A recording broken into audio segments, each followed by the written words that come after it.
আল্লাহু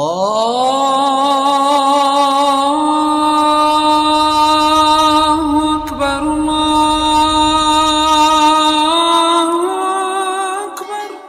আল্লাহ তাবারাক ওয়া তাআলা বলেন, আমি সমস্ত সৃষ্টি জীবের মধ্যে সকলের জন্য যে রুজি ব্যবস্থা করে দিয়েছি, এদের জন্য যার জন্য যেটা করেছি সে সেটা ভক্ষণ করবে। আমি ব্যাংকে বলেছি ব্যাংক তুই পোকা ধরে খা, পোকা ধরে খাবে। সাপকে বলেছি ব্যাংক ধরে খা, হরিণকে বলেছি ঘাস খাবি, বাঘকে বলেছি হরিণ খাবি। যেহেতু এরা আমার রুজির ওপরে কন্ট্রোল করে রয়েছে, এরা আমার হুকুমের মুহতাজ। আর আদম সন্তানকে বলেছি খবরদার, বিশ্বনবী বলছেন লা তাসরিবান্নাল খামরা, খবরদার তোমরা মদ্যপান করিও না। হতভাগা মানুষ সকালে উঠে দু বোতল মেরে দিয়েছে। মানুষ পশুর থেকে নিকৃষ্ট দুই তিনটি প্রমাণ। এই কুটিতে একটা ছাগলকে বেঁধে দিন, এই কুটিতে একটা কুত্তাকে বেঁধে দিন, কুত্তাকে হাড্ডি দিন, কুত্তাকে মাংস দেন খেয়ে নেবে, ছাগলকে ঘাস দেন পাতা দেন খেয়ে নেবে। ওই পাতা ঘাসটা যদি সেকেন্ড টাইমের জন্য কুত্তাকে দেওয়া হয়, আর কুত্তার মাংস হাড্ডিটা যদি ছাগলকে দেওয়া হয়, না খেয়ে মরে যাবে, চাওয়াবে না। যেহেতু আল্লাহর হুকুমের ওপর মুহতাজ, আদম সন্তান বুঝে না, মানে না, তাই কোরআন বলছেন উলাইকা কাল আনআম বাল হুম আদাল। নারে তাকবীর, আল্লাহু আকবার। তিনটি প্রমাণ হলো। বন্ধুরে আমার, 4 নম্বর প্রমাণটা শুনলেন।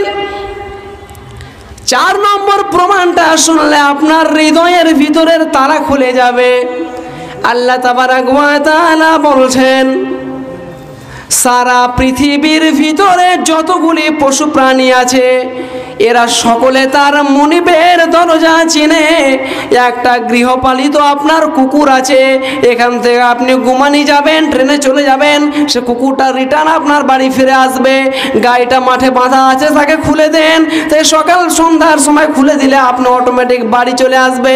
অতএব সমস্ত প্রাণী তারা এক তার নিজের মনিবের দরজা চিনে। হতভাগা মানুষ মানুষের মতো শরীর পেল।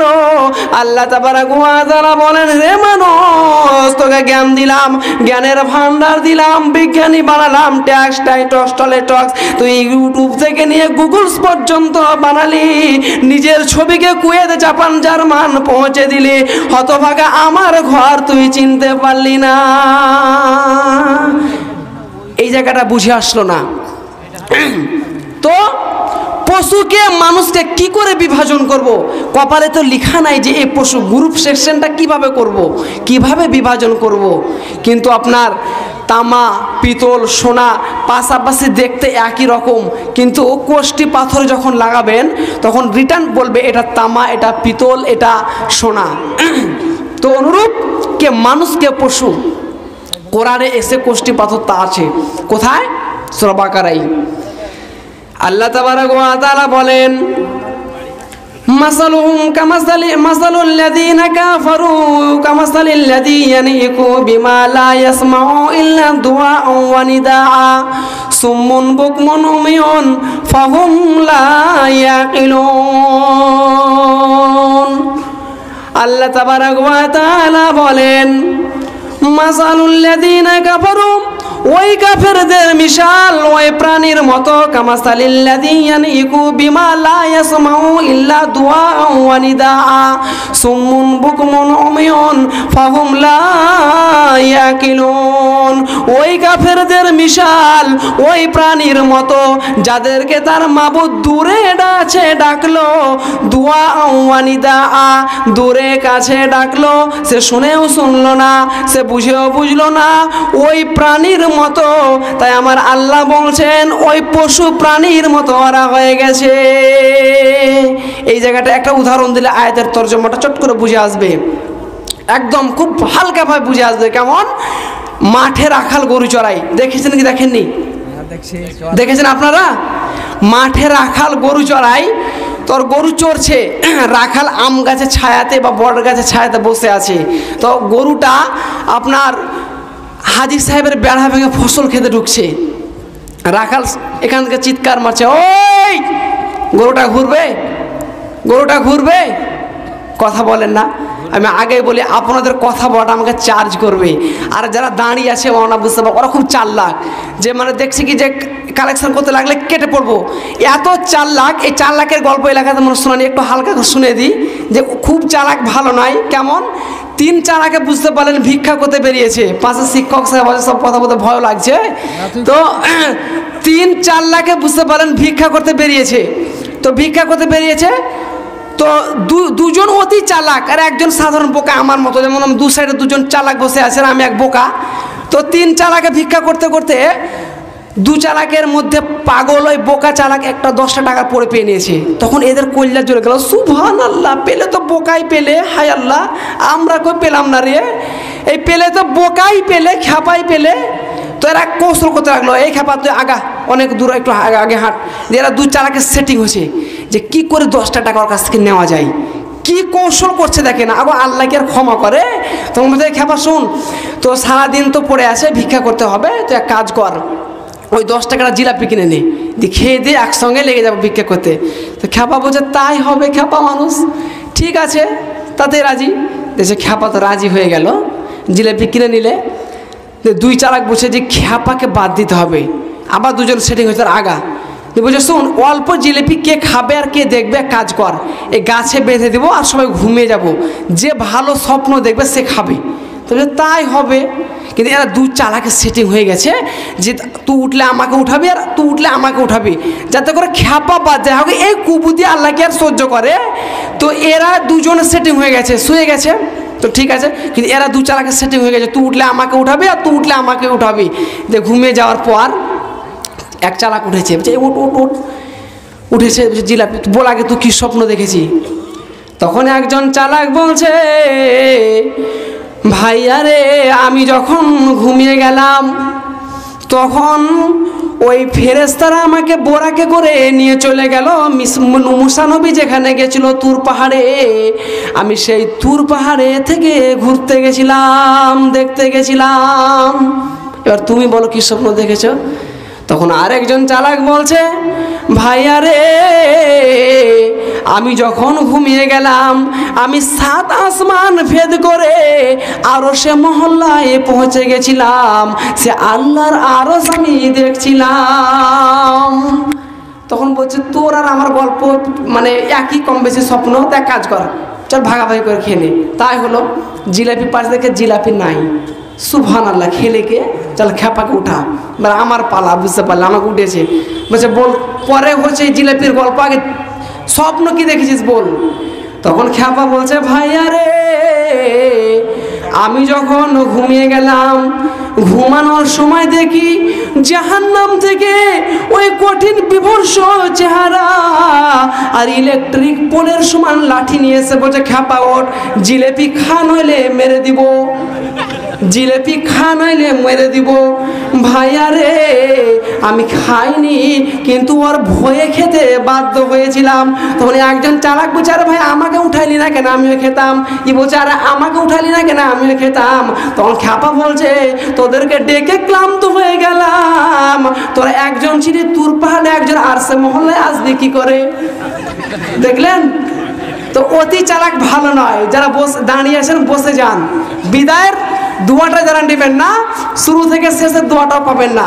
বর্ধমানের শওকত মনে একটা জাল সাহেব বলছেন বর্ধমানে, যাতে যারা স্ত্রীর কথা শুনেন তারা বাম দিকে চলে আসতেন, যারা স্ত্রীর কথা শুনেন না তারা ডান দিকে দাঁড়িয়ে থাকেন। তো সব মানুষ উড়ুর করে বাম দিকে চলে আসছেন, একজন মানুষ দাঁড়িয়ে আছে। তখন বর্ধমানের শওকত সাহেব বলছেন, আলহামদুলিল্লাহ, জাযাকাল্লাহ, বারাকাল্লাহ, হায়াকাল্লাহ, আমার সঙ্গে মুসাফারা করেন, আপনি আমার ইজ্জতটা বাঁচিয়েছেন। তো হুজুর সেটা নয়, আমার স্ত্রী বলে অসুস্থ মানুষ, তুমি জালসা শুনতে যা ভাই গো, তো যাও, তো এক কাজ করো, যেদিকে ভিড় সেদিকে যেও না, ওই জন্য দাঁড়িয়েছি। তুমি তো পাক্কা খরচর মাল গো। তো যারা দাঁড়িয়ে আছে ওরা স্ত্রীর সঙ্গে প্রতিজ্ঞা করে এসছে যে 12টা পার করবো না, চলে আসবো, তাই তো নাকি? কাজে বসুন। তো যে কথাটি আমি বলছিলাম যে আল্লাহ তাবারাক ওয়া তাআলা বলছেন যে কোষ্ঠী পাথরটা লাগাও তোমার মধ্যে, তোমাকে রিটার্নসে বলবে তুই মানুষ না তুমি পশু, তুই মানুষ না তুমি পশু। কেমন? ওই রাখাল যখন হাঁক মারলো, গরুটি ঘুরলো না। এবার রাখালের একটা বাচ্চা 7 বছরের 8 বছরের শিশু পাকা টমেটো দেখে লোভ হয়েছে, ও বেড়াটা ভাঙছে, ঢুকছে, টমেটো খাবে, পেছন থেকে হাজি সাহেব হাঁক মারছে, ওই বলেন বাচ্চাটি ঘুরবে না ঘুরবে না? ঘুরবে। কোরআন বলছে এই ঘুরলো, কোরআন বলছে এই ঘুরলো। ই তার মনিবের ডাক শুনেছে, মনিবের কণ্ঠস্বর আর কানে পড়েছে, সঙ্গে সঙ্গে ঘুরেছে, মাথা নাম করেছে, নিজেকে এইভাবে অপরাধী বলে দাঁড়িয়ে থাকবে, নিজেকে ছোট মনে করবে। আর ওই ব্যাপারে গরুটার কোনো জ্ঞানই নাই, এই জন্য বেড়া ভেঙে ঢুকেছে। তো কোরআন বলছেন গরুটার সঙ্গে ছেলেটার এক জায়গায় পার্থক্য আছে, ছেলেটার বোধ ক্ষমতা আছে, জ্ঞান আছে, বিবেক বুদ্ধি আছে। এটা আমার মালিকের ডাক, মালিকের ডাককে উপেক্ষা করা যাবে না। আর এই ব্যাপারে গরুটার কোনো জ্ঞানই নাই, এই জন্য সে বেড়া ভেঙে ঢুকেছে। তো আমার আল্লাহ বলেন যে তার মনিবের ডাক শুনে ফিরে এলো, ওই লোকটা সমাজে পশু। আর যে তার মনিবের ডাক শুনে ফিরে এলো না, ওই লোকটা হলো সমাজে পশু। এবার কে পশু কে মানুষ বলবো না, এই পর আসবো না। কাকজল গুমানি মত্র মুসলিম অধ্যুষিত এলাকা রয়েছে, জোহরের আজানের ওয়াক্ত হয়েছে। মুয়াজ্জিন মাইকের সুইচ অন করে দিয়ে বলছেন হাইয়া আলাস সালাহ, হাইয়া আলাল ফালাহ, আল্লাহু আকবার, আল্লাহু আকবার, লা ইলাহা ইল্লাল্লাহ।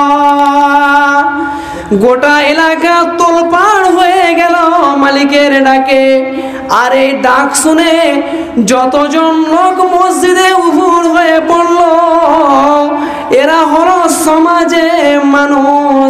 আর যারা এই মালিকের ডাককে উপেক্ষা করে চললো, ও সমাজের নিকৃষ্টতম একটা পশু।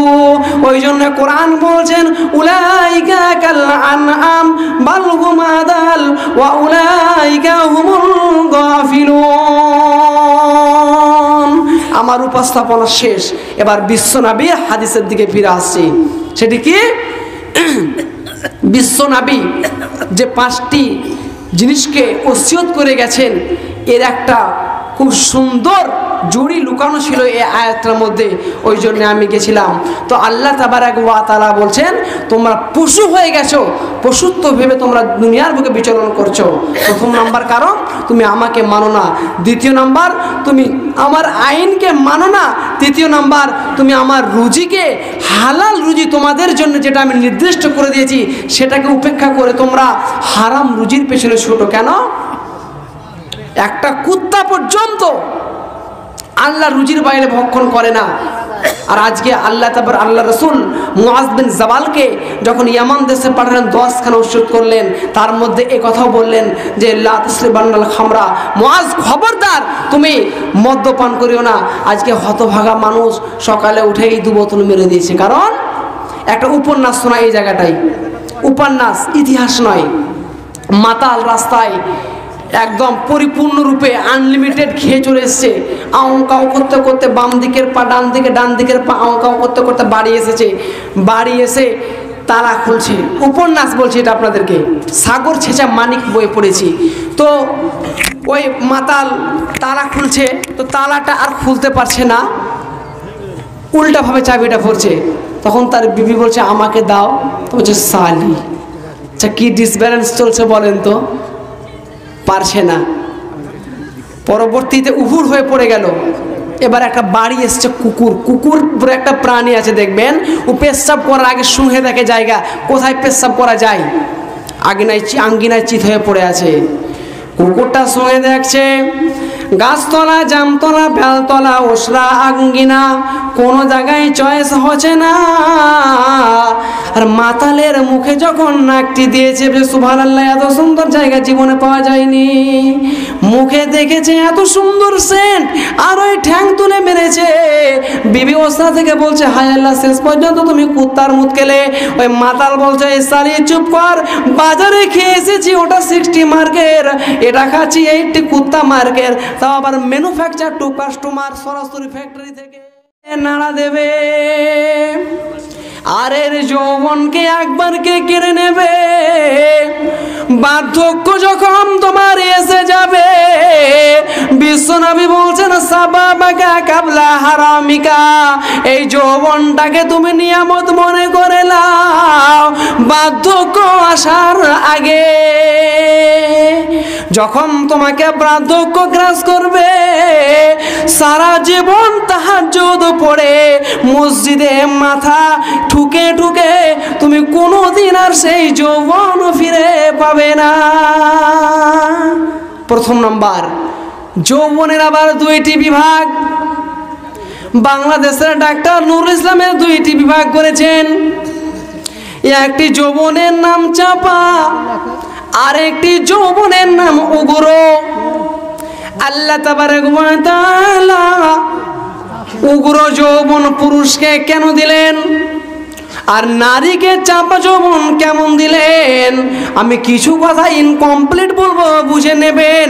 কয়লার সঙ্গে যেমন আগুনের সম্পর্ক, পেট্রোলের সঙ্গে যেমন আগুনের সম্পর্ক, তো আমার আল্লাহ পুরুষকে উগ্র যৌবন দিলেন কেন?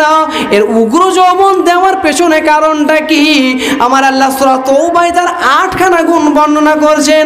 আত-তাইবুন আল-আবিদুন আল-হামিদুন আস-সাইয়্যিবুন আর-রাকিউন الساجدون الآمرون بالمعروف والناهون عن المنكر والحافظون لحدود الله وبشر المؤمنين। আল্লাহ তাবারক ওয়া তাআলা বলছেন একজন প্রকৃত পুরুষের 8খানা গুণ হবে। সে আল্লাহর ইবাদত করবে, সে তওবা করবে, সে রুকু করবে, সে সাজদা করবে। এই 6খানা আমল সে নিজে করবে, আর 2খানা আমল নিজে করবে এবং অপরকে করাবে। সেই 2খানা আমল কি? ওয়াল আমিরুনা বিল মারুফি ওয়ান নাহুনা আনিল মুনকার ওয়াল হাফিজুনা লিহুদুদিল্লাহি ওয়া বাশশিরিল মুমিনিন। আল্লাহ তাবারক ওয়া তাআলা বলেন, হে পুরুষ, তোমাকে যৌবন দিলাম, আমি শুনে নাও। এই যৌবন কাজে তুমি অন্যায়ের প্রতিবাদ করবে, আর আমার যে নিয়ম আছে, আমার যে হুদুদ আছে, আমার যে আইন আছে, এই আইনের তুমি মিলিটারি হবে, সিকিউরিটি ফোর্স হবে। আমার এই কোরআনের ময়দানে ঘুণ লাগতে দেবে না, এর জন্য তুমি সিকিউরিটি ফোর্সের কাজ করবে। এখন মনে করেন ও অত্র এলাকার 10 জন যুবক, 11 জন চাইছি না, 10 জন যুবক যদি মনে করে হাতে হাত রেখে বাইয়াত করে, আমাদের এই অত্র এলাকায় আমরা প্রতিজ্ঞাবদ্ধ হলাম, প্রতিজ্ঞা করে নিয়েছি, একজনও জুয়ার আসর বসাতে পাবে না, একজনও লটারি বসাতে পাবে না, একজনও তাসের আড্ডা বসাতে পাবে না। ওই বেঈমানেরা থাকবে, নচেত আমরা থাকবো। এই রকম প্রতিজ্ঞা নিয়ে যখন আল্লাহর হুদুদে নেমে যাবে, আল্লাহ কত খুশি হবে। আল্লাহ তাবারক ওয়া তাআলা বলছেন, তোমাকে পুরুষত্বের প্রতীক, তোমাকে যৌবন দিয়েছি, তুমি বিবাহ করার পর 5 ছেলের মা বানাবে। এটা তোমার পুরুষত্বের প্রতীক নয়। এটা যদি পুরুষত্বের প্রতীক হয়, কুকুর, শৃগাল, শুকুর এরা বছরে 2 ডজন ছেলের মা বানায়।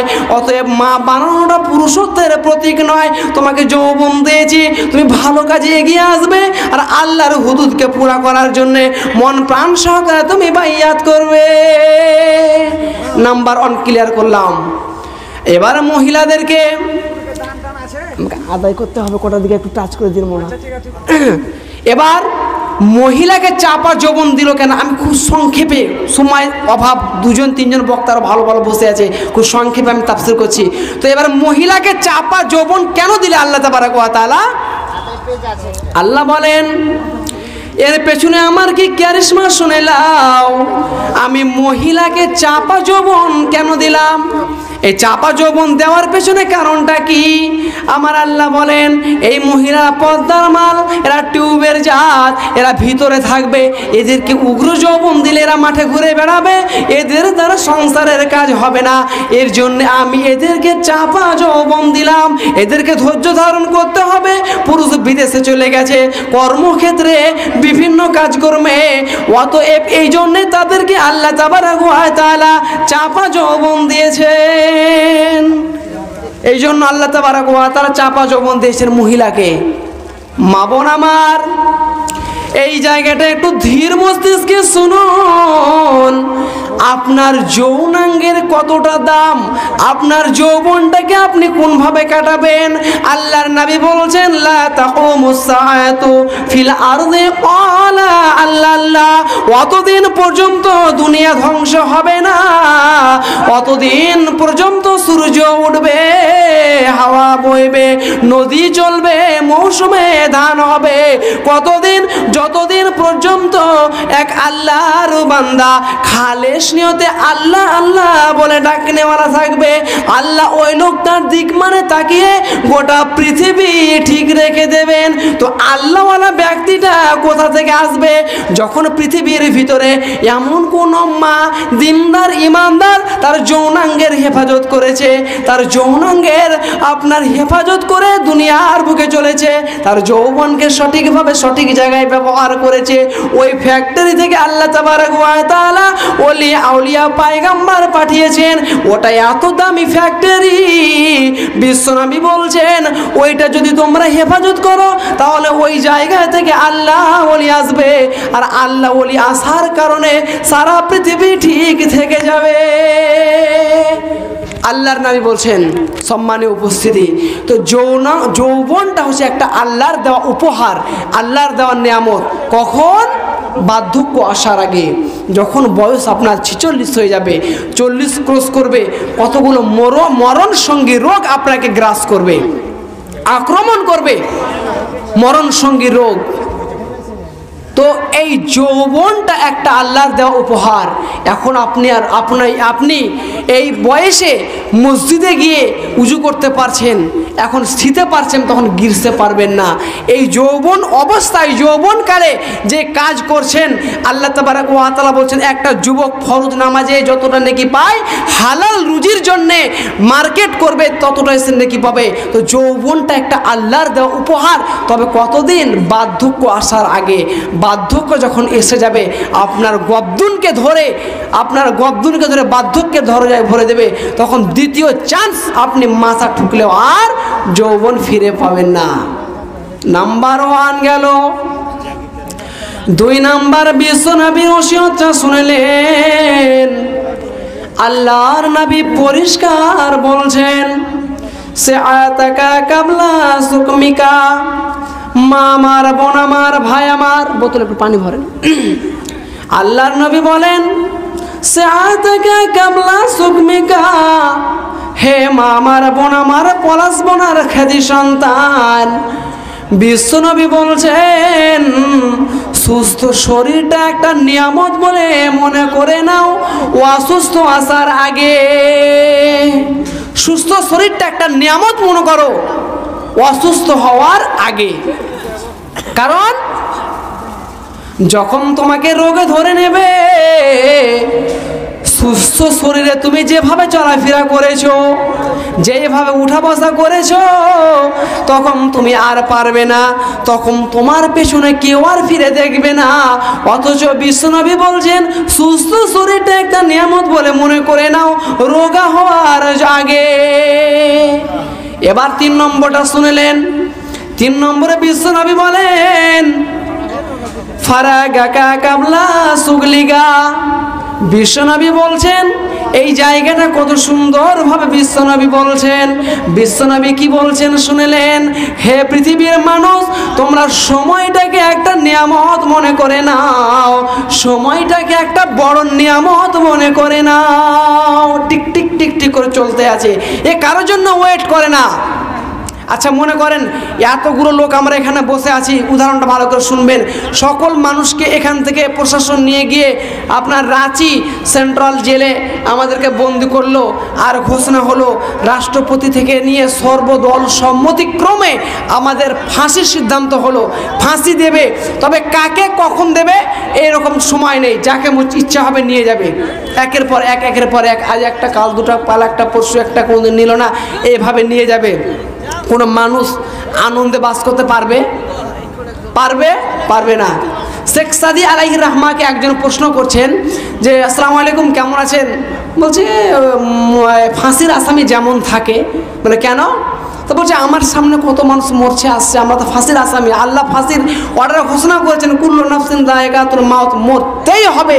তিনি তো আপনার ঘোষণা করেই দিয়েছেন, কাজেই কখন পালা আমার আছে, তো ফাঁসির আসামি যেমন থাকে তেমন আছি।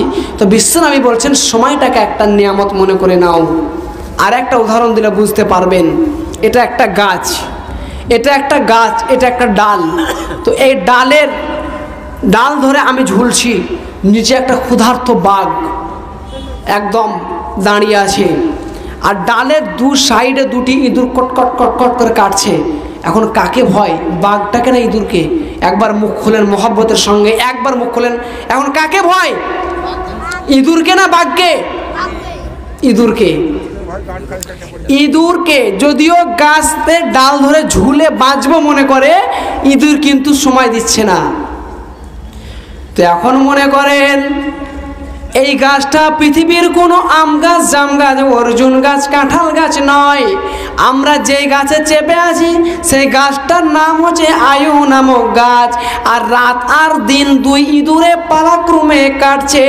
এই পালাক্রমে কাটতে কাটতে আর আজরাইল ক্ষুধার্ত বাঘ আমাদের দিকে চেয়ে আছেন, আর রাত আর দিন পালাক্রমে কাটছে। কেটে কেটে কেটে আমাদের জীবনের আয়ুকে কমিয়ে দিচ্ছেন। তো একজন মুফাসসির বলছেন, একটা সূর্য ডুবে গেল মানে তুমি কবরের দিকে এক ধাপ এগিয়ে গেলে, এক ধাপ উঠে গেল, এক ধাপ তুমি এগিয়ে গেলে, এর জন্যে তুমি কবরের দিকে এক ধাপ এগিয়ে গেলে। তো সময়টা একটা নিয়ামত মনে করে নাও।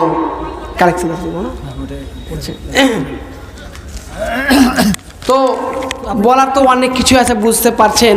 যেহেতু মাদ্রাসা কেন্দ্রিক জালসা, হিন্দিতে আমি তো হবে না, মুশকিল হয়ে যাবে। বাঙালি মাল। সাব্বির আহমেদ।